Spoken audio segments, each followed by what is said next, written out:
இயேசு நாமத்துக்கு ஸ்தோத்திரம் உண்டாவதாக. இந்த காலை வேளையிலையும் நம்ம வேதத்தை தியானிப்போம். எசேக்கியேல் 23ஆம் அதிகாரம் 29லேருந்து பார்ப்போம், 28லேருந்து பார்ப்போம். கர்த்தராகிய ஆண்டவர் சொல்வது என்னவென்றால், இதோ நீ பகைக்கிறவர்களின் கையிலும் உன் மனம் விட்டு பிரிந்தவர்களின் கையிலும் நான் உன்னை ஒப்புக் கொடுப்பேன். என்ன சொல்கிறாரு?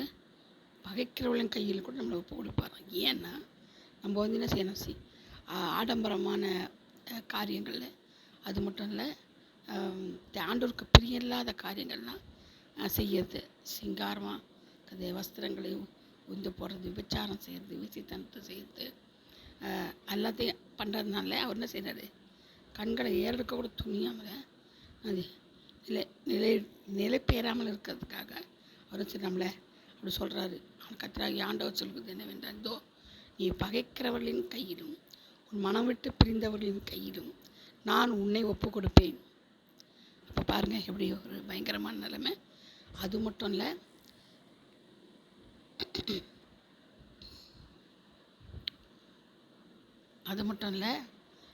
நான் சொல்கிறேன், நீ விபச்சாரம் செய்யறது, விக்கிரங்களுக்கு பின்னாடி என்ன செய்யறது, விபச்சாரம் செய்கிறது, விக்கிரங்களோடு என்ன செஞ்சிருக்கிறது, அது மாதிரி புறஜாதியோடு பின்தொடர்ந்து அவருடைய நரகலான விக்கிரங்களால் உன்னை தீட்டுப்படுத்தி கொண்ட உன் வேசித்தனத்தின் நிமித்தம் இவைகள் உனக்கு செய்யப்படும். பாருங்கள், புறஜாதிகளை பின்தொடர்ந்து அவருடைய நரகலான விக்கிரங்களை தொடர்ந்தனால்தான். அது மட்டும் இல்லாமல் 31 பாருங்கள், உன் சகோதரியின் வழியில் நடந்தாய், ஆகையால் அவளுடைய பாத்திரத்தை உன் கையிலே கொடுப்பேன். பாருங்கள் எவ்வளோ பயங்கர. நம்ம சகோதரி பார்த்து நடந்ததுனால நம்மளுக்கும் அந்த கதி தான். கர்த்தராகிய ஆண்டவர் சொல்கிற, நீ உன் சகோதரன் ஆழமும் அகலமுமான நிறைய வாக்கப்பட்டதுமான பாத்திரத்தை கொடுத்து நான் நகைப்பும் பரிகாசமுமாவாய். அது மட்டுமா சொல்லலாம் அவர். இப்போ பாருங்கள், நீ அது மட்டும் இல்லை, 36 சொல்கிறார் பாருங்க. பின்னும் கர்த்தரை நோக்கி, மனுபுத்திரனே, நீ அகோலாயிலையும் அகோலிபாலையும் குறித்து வழக்காட மனதானால் அவருடைய அருவருப்புகளை அவர்களுக்கு தெரிய காட்டு. அவர்கள் உபச்சாரம் பண்ணினார்கள். பார்த்தீங்களா? உபச்சாரம் பண்ணுறாங்க, வேசித்தனம் பண்ணுறாங்க, விக்கிரகத்தை தொழுது கொள்கிறாங்க, புறஜாதியோடு தொடர்பு கொண்டதுனால இந்த கதி.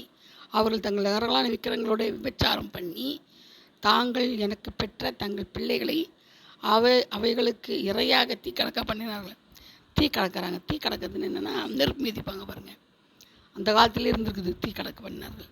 அப்போ பாருங்கள் ஆண்டவர் எவ்வளோ வைராக்கியமாக சொல்கிறாருன்னு. என்ன செய்கிறாங்களா? அவங்க தீ கடக்க பண்ணினார்கள். அன்றியும் அவர்கள் என் பரிசுத்த ஸ்தலத்தை அந்நாளிலே தானே தீட்டுப்படுத்தி என் ஓய்வு நாட்களை பரிசுத்த குலைச்சலாக்கினார்கள். 38 சொல்லப்பட்டிருக்குது பாருங்கள். தீ கடக்க பண்ணுறாங்க, விபச்சாரம் பண்ணுறாங்க, விசித்தனம் பண்ணுறாங்க, புறஜாதியை செஞ்ச பாதைக்கு நடந்து போகிறாங்க, புறஜாதியோட பெண் கொள்கிறாங்க, பேசி எடுத்துக்கொள்கிறாங்க, அவங்களுடைய இதை எடுத்துக்கொள்கிறாங்க, புறஜாதியோட ஒற்றுமையாக இருக்கிறாங்க. அது மட்டும் இல்லை, அப்புறம் வழக்காடுறாங்க, அவங்களோடவே எல்லாமே பண்ணுறாங்க. அவங்க பிள்ளைகளை கூட என்ன செய்கிறாங்க, தீ கடக்க பண்ணுறாங்க. இப்படியெல்லாம் பார்க்கும்போது ஆண்டவருக்கு எப்படி இருக்கும்? அது மட்டும் இல்லை, பரிசுத்த ஸ்தலத்தை தீட்டுப்படுத்தி என் ஓய்வு நாளே பரிசுத்த குலைச்சலாக்குறாரு. எல்லாம் எசேக்கியேல் தான் சொல்லப்பட்டிருக்குது பாருங்கள். 38 வசனத்தில் 39 சொல்லப்பட்டிருக்குது. தீ கடக்க பண்ணி ஓய்வு நாள் என்ன செய்யலாம், பரிசுத்த குலைச்சலாக்குறாங்க. அவர்கள் தங்கள் பிள்ளைகளை தங்கள் நரகலான விக்கிரங்களுக்கு பலியிட்ட பின்பு அவர்களின் பரிசுத்த ஸ்தலத்தை பரிசுத்த குலைச்சலாக்கி அந்நாளிலே தானே அதற்குள் பிரவேசித்தார்கள். இதோ என் ஆலயத்தின் நடுவில் இப்படி செய்தார்கள். அப்பப்பா எவ்வளோ ஒரு தைரியம் பார்த்தீங்களா? நமக்கு வருமா அந்த தைரியம்? ஆலயத்தின் நடுவில் இப்படி செஞ்சாங்களாம். எவ்வளோ ஒரு மோசமான நடவடிக்கை பார்த்தீங்களா? ஆலயத்தின் நடுவில் செய்கிற துணிகரமான பாவங்கள். இதெல்லாம் என்னது? துணிகரமான பாவம். எசேக்கியேல் எப்படி இருக்கிறார் பாருங்க. எசேக்கியேல் அதிகாரத்தில் நல்லா கிளியராக இருக்குது. இதுவும் அல்லாமல் தூரத்தில் உள்ள புருஷலத்துக்கு தூது அனுப்பி அவர்களை வரவழைத்தார்கள். அவர்கள் வந்தார்கள். அவர்களுக்கென்று நீ குளித்து உன் கண்களில் மையிட்டு கொண்டு ஆபரணங்களால் உன்னை அலங்கரித்து சிறந்த மஞ்சத்தின் மேல் உட்கார்ந்து கொண்டாய். அதன் முன்னே ஒரு பீடம் ஆயத்தப்பட்டிருந்தது. என் தூபவர்க்கத்தையும் என் எண்ணெயையும் அதன் மேல் வைத்தாய். நான் அவனிடத்தில் அந்த சந்ததியின் இறைச்சல் அடங்கின பின்பு ஜனத்திரளான புருஷரையும் அழைத்து அனுப்பினார்கள். பார்த்தீங்களா? சபையரை கொண்டு வரப்பட்டார்கள். இவர்கள் அவருடைய கைகளில் கடகங்களையும் அவர்களுடைய தலைகளில் அலங்கார கிரீடங்களையும் போட்டார்கள். பார்த்துக்கோங்க எவ்வளோ பயங்கரமான எல்லா தனமும் செய்கிறாங்க. விபச்சாரங்களில் கிழவியானவளை குறித்து அவள் இன்னும் தன் வேசித்தனங்களை செய்வாளோ என்றேன்.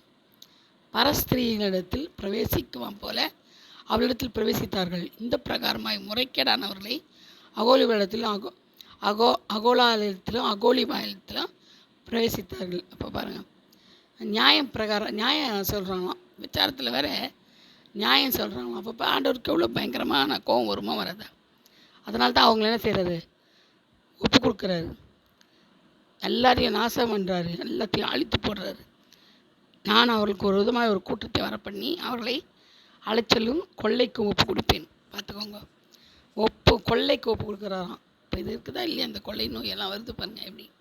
அப்போது இந்த இதில் இருக்கிற அத்தனையும் இப்போ இருக்குது, நம்மள்கிட்டே இருக்குது இல்லையா. இந்த ஓரின சேர்க்கை, விச்சாரம், வேசித்தனம் அப்படியே உடம்பு தெரியுது. ரோட்டில் நடந்து போகிறாங்க, ஐயோ தெய்வமே. அந்த காலத்தில் தாவாணி, பாவாடை தாவாணி போடலன்னா அவ்வளோதான், போட்டு தீர்த்து கட்டுருவாங்க. இப்போ ஒன்றுமே இல்லை, இப்போ எதுவுமே இல்லை, மேலேயும் இல்லை கீழேயும் இல்லை. அரை டவுசரு, ஒரு பனியனு, இல்லை ஒரு நான் சொல்கிறதுக்கு வெக்கமாக இருக்குது, ஒரு கேடு.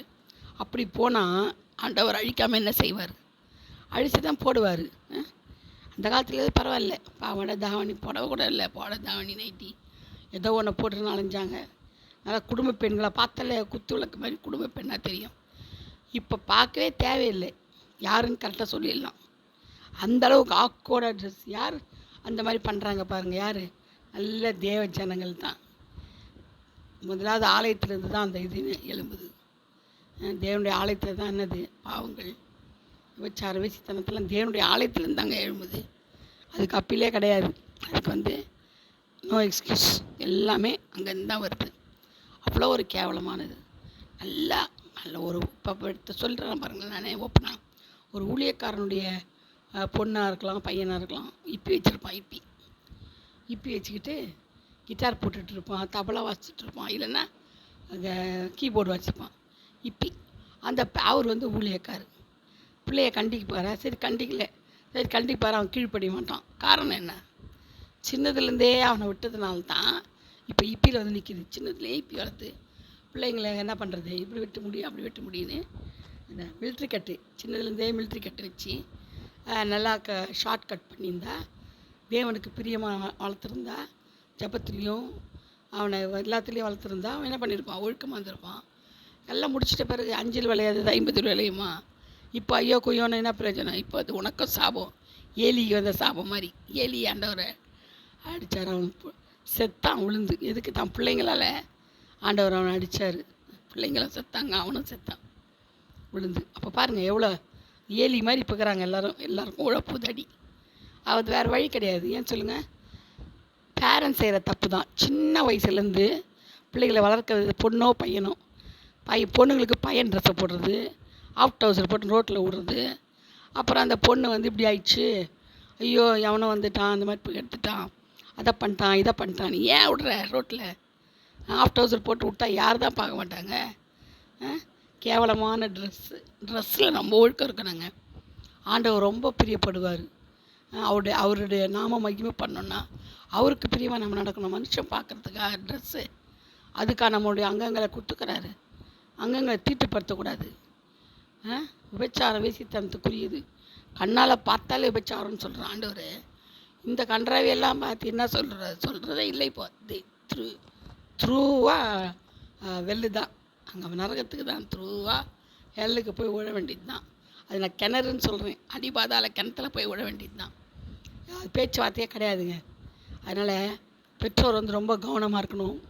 இந்த இப்போ தீ கடக்க பண்ணுறது, ஆண்டவர் சொன்னார் பாருங்க, விபச்சாரம் வேசித்தனம் தீ கடக்க பண்ணுறது, பிள்ளைகளை இந்த மாதிரி காரியங்களெல்லாம் விட்டு விலகி புறஜாதியோட சேர்ந்து பண்ணுறது, இதெல்லாம் அவங்கள பார்த்து கற்றுக்கிறது. அவன் என்ன பண்ணுறானோ அதை பார்த்து இவங்க கற்றுக்கிறது. இவங்கள பார்த்து அவங்க ரட்சிக்கப்படணும் அப்படி கிடையாது, அவனை பார்த்து இவங்க கற்றுக்கிறது. என்ன சொல்கிறது, பூனையை பார்த்து புளி சூடு போட்டு வச்சான், அந்த கதையாகுது இந்த கதை. பூனை அப்படிங்குதே அப்படின்ட்டு என்ன பண்ணுறது தான், இது சூட்டு போட்டு வச்சான். அந்த மாதிரி கதையில் இருக்கக்கூடாது. நம்ம ரொம்ப நேர்மையாக கர்த்தருக்கு பிரியமாக நடந்தோம்னா நமக்கு பரலோகம் கிடைக்குங்க. நம்ம கையில் தாங்க இருக்குது. பரலோகம் கிடைக்குமா கிடைக்காதா, அதெல்லாம் நம்ம கையில் தாங்குது, மற்றவங்க கையில் இல்லை. நம்ம ஆண்டவருக்கு பிரியமாக நடக்கணும். நம்முடைய தேவன் வந்து பயங்கரமான பெரியவர், ராஜாதி ராஜா. அவரால் முடியாது எதுவும் கிடையாதுங்க. அன்பின் சிகரம், அன்பு அன்பு அன்பு அன்பு. தேவன் அன்பாகவே இருக்கிறார். நம்ம இதை புரிஞ்சுக்கணுங்க.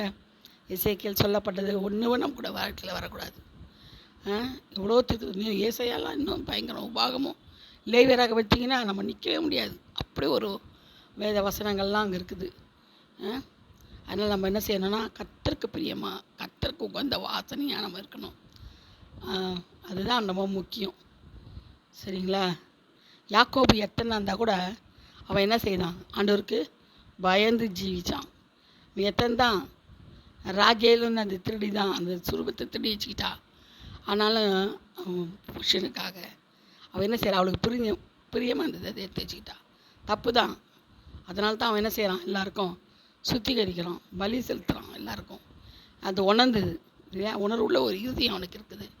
அதே மாதிரி தான் எல்லாருக்குமே ஒரு உணர்வுள்ள இறுதியம் வேணும், கட்டாயம் வேணும். தம் தப்பிதத்தை உணரணும், ஆண்டவர்கிட்ட மன்னிப்பு கேட்கணும், ஆண்டவர்கிட்ட பிரியமாக நடக்கணும், தேவ சுத்தம் மட்டும் செய்யணும். அது ஒப்பு கொடுக்கணும். குயவனுக்கும் களிமண்ணை போல அப்பா அவனோட கருத்தில் கொடுக்குறப்பான்னு சொல்லிட்டு என்ன செய்யணும்? அழுது கண்ணீர் விட்டு செய்த பாவத்துக்கெல்லாம் மன்னிப்பு கேட்டு அவர்கிட்ட அறிக்கைட்டு விட்டுடணும். திருப்பி திருப்பி திருப்பி செய்த என்ன பிரயோஜனம் இருக்குது? ஒன்றும் இல்லை. மாம்சம்தான் வரும் தான். ஆனால் அதை வந்து அனுதினம் என்ன செய்யணும்? சுத்திகரிக்கணும். அனுதினமும் நம்ம சுத்திகரித்து கர்த்தரோடு இசைந்து நடந்தால் அவ்வளோ தேவன் நம்மளை பிரியப்பட்டு நம்மளை கூப்பிடுவார். பரலோகத்தின் வாசலை திறந்து நம்மளை கூப்பிடுவார். அந்த அளவுக்கு நம்ம வச்சுக்கணும். கர்த்தர் தாமே இந்த வசனங்கள் எல்லாம் ஆசீர்வதிப்பாராக, பாதுகாப்பாராக, பரிசுத்தப்படுத்துவாராக. தேவ கரம் உங்களோட அனைவரோடு இருப்பதாக. ஆமீன். Praise the Lord. Glory to Jesus. கர்த்தர் நல்லவர்.